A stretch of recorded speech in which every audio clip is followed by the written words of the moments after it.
আপনারা দেশবাসী অবগত আছেন যে গত 18 আগস্ট থেকে বাংলাদেশে যে প্রচুর পরিমাণ বৃষ্টিপাত এবং কি যে বৃষ্টিপাতের কারণে যে বন্যার সৃষ্টি হয়েছে, এই বন্যা বাংলাদেশে এই একদম ফেনী জেলার পরশুরাম উপজেলার নিচকালিকাপুর গ্রাম হয়ে যে নদীটা বাংলাদেশে ভারত থেকে প্রবেশ করেছে, ঠিক আমি এখন যেখানে দাঁড়িয়ে আছি এটা হচ্ছে সেই নদীটার মুখ। ওই পাশে হচ্ছে বর্ডার, এই পাশে হচ্ছে, এটা আমরা এখন বর্ডারে দাঁড়িয়ে আছি। এই নদী আমার এই পাশটা হচ্ছে ভারত।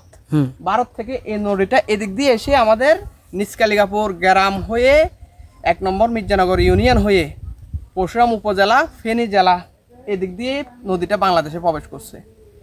ঠিক এই মুখে আমরা দাঁড়িয়ে আছি এবং ওই দিনের বন্যার যে ভয়াবহতা ছিল, ওই ভয়াবহতা এটা আসলে বলে শেষ করা যাবে না। যারা নিজ চোখে দেখছেন, ওরা যদি না দেখেন, নিজ চোখে না দেখেন, তাহলে এটার এই ভয়াবহতা বলে শেষ করতে পারবো না, আমি বুঝাইতে পারবো না। এই যে ধ্বংসলীলা চলছে, এই ধ্বংসলীলা দেখলে আপনারা এখন উপলব্ধি করতে পারবেন যে কি পরিমাণ ভয়াবহতা ছিল বন্যার। তখন মানে এই যে বাতটা কাটা হয়েছে, সবাই বলতেছে যে মানে একদম সন্ত্রাসী কায়দায় কাটা হয়েছে। কিভাবে কাটা হয়েছিল একটু বলেন তো। সন্ত্রাসী কায়দায় আমি বলবো, সেটা হচ্ছে আমি আপনাকে বুঝিয়ে বলি।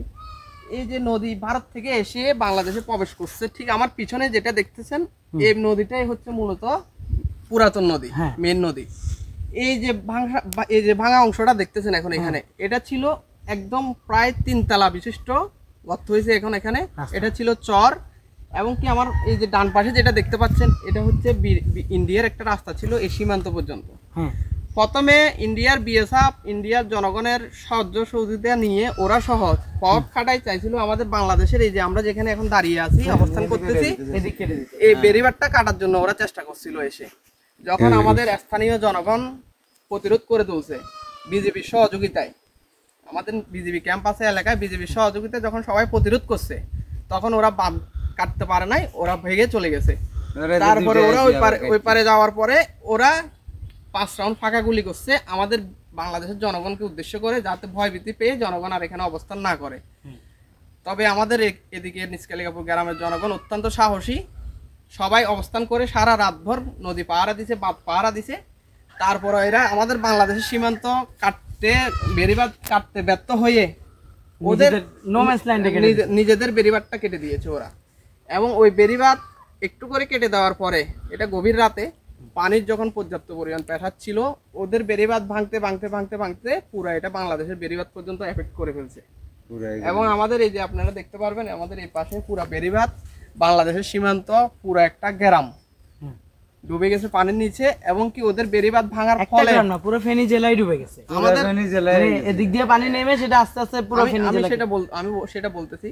এখন এদিকে একটা নতুন নদী হয়ে গেছে, আমাদের এদিকে ছিল পুরাতন নদী। ওরা বেড়িবাঁধটা কেটে দেওয়ার পরে তখন আমাদের বাংলাদেশে প্রথমে পানির চাপটা ছিল কম। 18 তারিখ চাপটা, গত 18 আগস্ট পানির চাপ ছিল কম পুরান নদী দিয়ে, একটা নদী দিয়ে। ওরা যখন কেটে দিয়ে আরেকটা নদী প্রবাহিত হয়েছে বাংলাদেশের উপরে, তখন আমাদের বাংলাদেশে পানির চাপটা বেড়ে গেছে। ঠিক আছে, ওই ক্ষেত্রে আমাদের এই যে দেখতে পাচ্ছেন এই পাশে, ওই ক্ষেত্রে আমাদের বাংলাদেশে এদিকে আমাদের 1 নম্বর মির্জানগর ইউনিয়ন পরশুরাম উপজেলাধীন, এটা তো ডুবছে। সাথে আমাদের ফুলকাজি, পরশুরাম, ছাগলাইয়া, সোনাগাজী এবং কি কুমিল্লা সহ পুরা ফেনী জেলা বন্যার যত ভয়াবহতা দেখতেছেন, 2 পাশে পানি যাওয়ার কারণে এই ভয়াবহতা। আমরা বিভিন্ন মিডিয়া সূত্রে আমরা খবর পেয়েছি, আমাদের ফেনী জেলার মধ্যে 17 জন মানুষ নিহত হয়েছে। আমরা বিভিন্ন মিডিয়া, তারা এটা কাটার আগে এখানে পানি কেমন ছিল?